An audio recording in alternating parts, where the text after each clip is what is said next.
Hello दोस्तों। आज हम पाइथन का एक ऐसा फीचर देखेंगे जो आपके कोड को रीडेबल और प्रोफेशनल बना सकता है। वो है कॉम्प्रिहेंशंस। आपने list, dictionary, set, generator comprehension सुना होगा, लेकिन आज हम एग्जाम्पल के साथ इनको समझेंगे भी। चलो स्टार्ट करते हैं। मैंने एक कोड लिखा है जो क्या कर रहा है, मेरी इस लिस्ट के सारे एलिमेंट्स को एक माई लिस्ट में स्टोर कर दे रहा है, यानी कि कॉपी कर दे रहा है। तो मैं क्या कर रहा हूँ, लूप चला रहा हूँ और लूप एक एक एलिमेंट उठा रहा है और मेरी नई लिस्ट को फिल कर दे रहा है और मैंने उस लिस्ट को प्रिंट कर दिया। ये सिंपल है। मैंने रन किया तो मुझे 1 2 3 4 5 6 7 8 9 10 मेरे इस वाले लिस्ट के कंपोनेंट सारे इसमें कॉपी हो गए, मतलब जितने भी नंबर थे इसमें कॉपी हो गए। लेकिन हमने इसमें इसके लिए 4 लाइन का कोड लिखा है। क्या हम इसको छोटा कर सकते हैं, इस कोड को? जी हाँ, कर सकते हैं। कैसे? लिस्ट कॉम्प्रिहेंशन का यूज करके। लिस्ट कॉम्प्रिहेंशन का सिंटेक्स क्या होता है? लिस्ट कॉम्प्रिहेंशन का सिंटेक्स होता है एक्सप्रेशन, फॉर हमारा लूप, आइटम, आइट्रेबल, कहाँ से आइट्रेट हो रहा है, एंड देन हमारी कोई अगर कंडीशन है तो कंडीशन। तो इस सिंटेक्स को दिमाग में रख के हम इस वाले कोड को अपने लिस्ट कॉम्प्रिहेंशन में कन्वर्ट करते हैं। तो सबसे पहले हमें क्या चाहिए, हमारे को माई लिस्ट चाहिए। ठीक है, जो कि क्या होनी चाहिए, लिस्ट होनी चाहिए। तो हमने स्क्वायर ब्रेसेस लगाए। क्या चाहिए हमारे को? हमें एन चाहिए। हम अपेंड क्या कर रहे हैं, एन कर रहे हैं। कहाँ से कर रहे हैं? For n in n. Item चाहिए हमारे को, कहाँ से? आइट्रेबल में से। आइट्रेबल चीज क्या है हमारी? ये वाली लिस्ट जो कि हम पास करते हैं। ठीक है, बस सिंपल। हमारी कोई कंडीशन है नहीं तो हमें कंडीशन पास नहीं करनी। और इसको मैं अगर प्रिंट करूंगा तो सेम आउटपुट आना चाहिए। तो मैं ये ऊपर वाला पार्ट जो 4 लाइन का कोड लिखा था उसको मैं कमेंट कर देता हूँ और इसको रन करता हूँ। देखो सेम आउटपुट आया।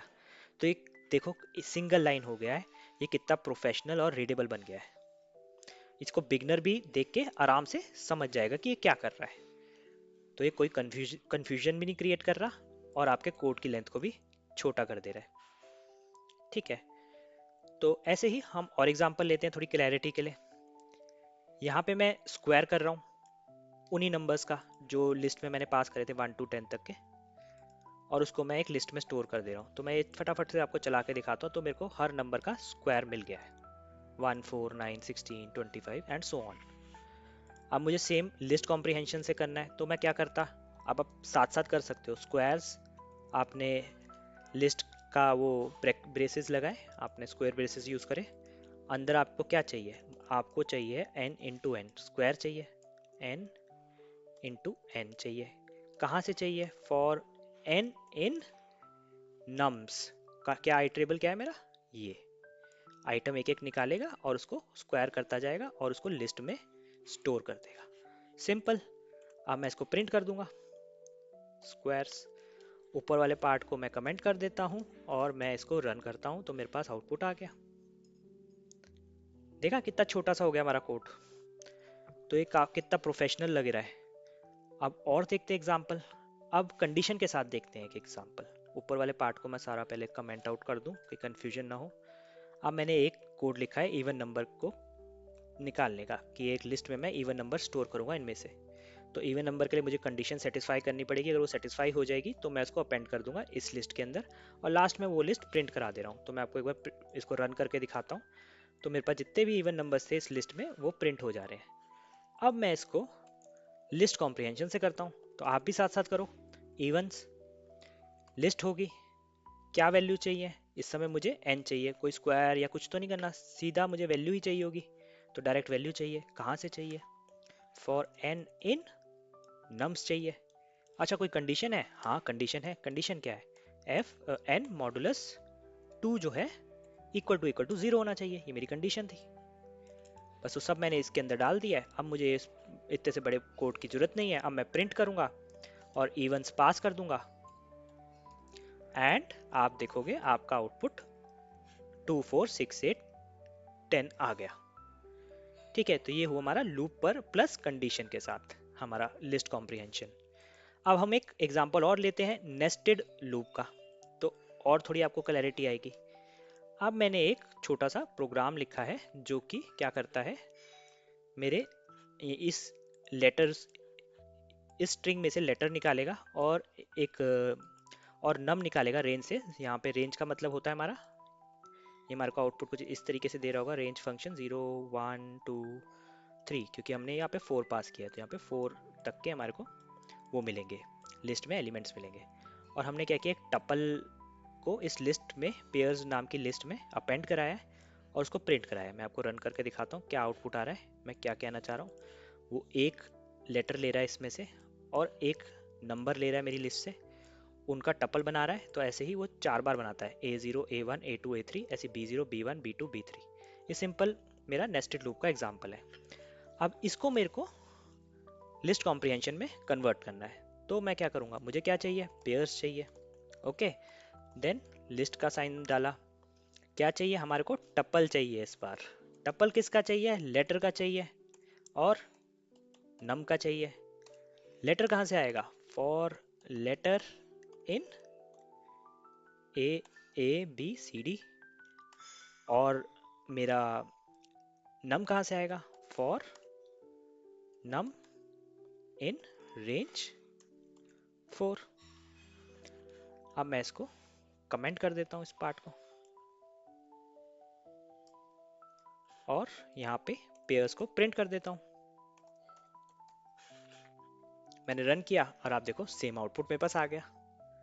ये भी देखो, जो नेस्टेड लूप को भी हमने सिंगल लाइन कोड में कन्वर्ट कर दिया।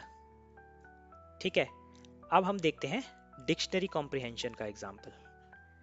तो डिक्शनरी क्या होता है, की एंड वैल्यू पेयर्स होते हैं। उसको हम, वो कुछ कर्ली ब्रेसेस के अंदर डिनोट होते हैं और उसमें की और वैल्यू हम स्टोर करते हैं। तो हम पहले खुद से हम बनाएंगे एक डिक्शनरी यूजिंग कॉम्प्रिहेंशंस। ठीक है, अब मैं अपनी एक डिक्शनरी बनाना चाहता हूँ जिसमें नेम्स तो हो मेरे की, और हीरोज जो है यहाँ पे वो उसकी वैल्यू हो, जैसे जय की वैल्यू हो बैटमैन, विजय की वैल्यू हो सुपरमैन, अजय की वैल्यू हो स्पाइडरमैन। तो क्या करना है, मुझे लिखना है माई अंडरस्कोर डिक्ट इक्वल टू, क्या चाहिए मुझे, डिक्शनरी चाहिए, तो मैंने कर्ली ब्रेसेस लगाए। क्या होना चाहिए उसमें, होना चाहिए नेम होना चाहिए और हीरो होना चाहिए, यानी कि एक नेम यहाँ से उठ रहा हो और हीरो यहाँ से उठ रहा हो। कैसे उठ रहा हो, तो फॉर नेम कॉमा हीरो इन, यहाँ पे हम जिप फंक्शन का यूज करेंगे। जिप फंक्शन क्या करता है, अगर हम उसको दो लिस्ट पास कर रहे हैं, जैसे नेम्स और हीरोज पास कर रहे हैं, तो वो आपको क्या करेगा, हर आइट्रेशन में पहला एलिमेंट नेम्स का पास करेगा, पहला एलिमेंट हीरोज का पास करेगा। ऐसी जब दूसरी आइट्रेशन होगी तो विजय और सुपरमैन, तो ये कॉम्बिनेशन में पास कर रहा होगा। तो हम उसको दोनों को इकट्ठा निकाल के अपने डिक्शनरी में ऐड ऑन कर दे रहे हैं, सिंपल। अब मैं इस डिक्शनरी को प्रिंट कराता हूँ। मैंने रन किया, मेरा आउटपुट देखो, जय बैटमैन, विजय सुपरमैन, अजय स्पाइडरमैन। कितना सिंपल हो गया, सिंगल लाइन में हमने डिक्शनरी बना दी। अब हम सेट देखेंगे। सेट हमेशा अपने अंदर सिर्फ यूनिक नंबर स्टोर करता है। तो कभी आपको, कभी कोई इंटरव्यू में या कोई भी आपसे कहे कि मुझे कुछ यूनिक एलिमेंट्स निकालने हैं किसी लिस्ट से, तो आपके दिमाग में हमेशा सेट घूमना चाहिए कि आप सेट का यूज़ कर सकते हो वहाँ पे। तो अब सेट के लिए क्या करना है, हमें सेट का पता है कि हम किस से डिनोट करते हैं। हम सेट को डिनोट करते हैं, मैं पहले यहाँ पे यूनिक लिखता हूँ, यूनिक। हम सेट को डिनोट करते हैं कर्ली ब्रेसिस से ही। और हमें क्या चाहिए, एन चाहिए, और फॉर एन इन नम्स। ये आइट्रेट तो पूरी लिस्ट के थ्रू करेगा, लेकिन ये एलिमेंट हमेशा, क्योंकि यहाँ पे हमने कर्ली ब्रेसेस लगाए हैं तो उसको पता है कि पाइथन को पता है ये सेट है, तो सेट हमेशा एक वैल्यू एक ही बार स्टोर करता है, वो डुप्लीकेशन नहीं करता है। तो वो रिडंडेंट वैल्यू को स्किप कर देगा, जो कि यूनिक वैल्यू होगी वो अपने अंदर ऐड ऑन करता रहेगा। तो मैं इसको प्रिंट करके देखता हूँ, तो देखो यूनिक मेरे पास नंबर्स आ गए 1 2 3 4 5। ये भी सिंपल है। लास्ट है हमारा जनरेटर। जनरेटर हमारा बहुत मेमोरी एफिशिएंट होता है। अगर जनरेटर की आपको वीडियो देखनी है तो आप मेरे चैनल में चेक कर सकते हैं। तो मैंने जनरेटर पे एक काफ़ी डिटेल्ड वीडियो बनाई है, तो आपको और क्लैरिटी आ जाएगी। अब जनरेटर कॉम्प्रिहेंशन बनाना है। सिर्फ और सिर्फ डिफरेंस क्या होता है लिस्ट और जनरेटर कॉम्प्रिहेंशन में, हमारे को यहाँ पे सिर्फ पैरेंथेसिस देने होते हैं। लिस्ट में हम देते थे स्क्वायर ब्रेसेस, यहाँ हम देते हैं पैरेंथेसिस। ठीक है, अब मुझे इन नंबरों का स्क्वायर चाहिए।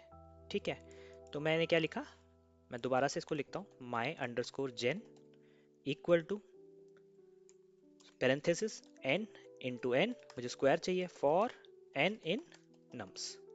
सिंपल। यहाँ पे अगर मैं इसको प्रिंट कराता हूँ, माइजेंस को, तो ये मुझे एक ऑब्जेक्ट देता है, जनरेटर ऑब्जेक्ट देता है। अगर मैं रन करता हूँ, एक बार आपको क्लैरिटी के लिए दिखाता हूँ, ये मुझे ऑब्जेक्ट देता है। तभी मैंने नीचे एक लूप यूज़ किया है अपने ऑब्जेक्ट के ऊपर, और फिर मैंने उसकी वैल्यूज़ को प्रिंट किया है। So this is the most memory efficient solution. ठीक है, और ये देखो कितना कोड मेरा छोटा हो गया और प्रोफेशनल लग रहा है। तो दोस्तों, कॉम्प्रिहेंशन का यूज़ करके आपका कोड क्लीन, शॉर्ट और फास्ट बनेगा। आप प्रैक्टिस करो अपने कोड को और प्रोफेशनल बनाने के लिए। अगर आपको ये वीडियो पसंद आई तो लाइक करो, शेयर करो और सब्सक्राइब करो।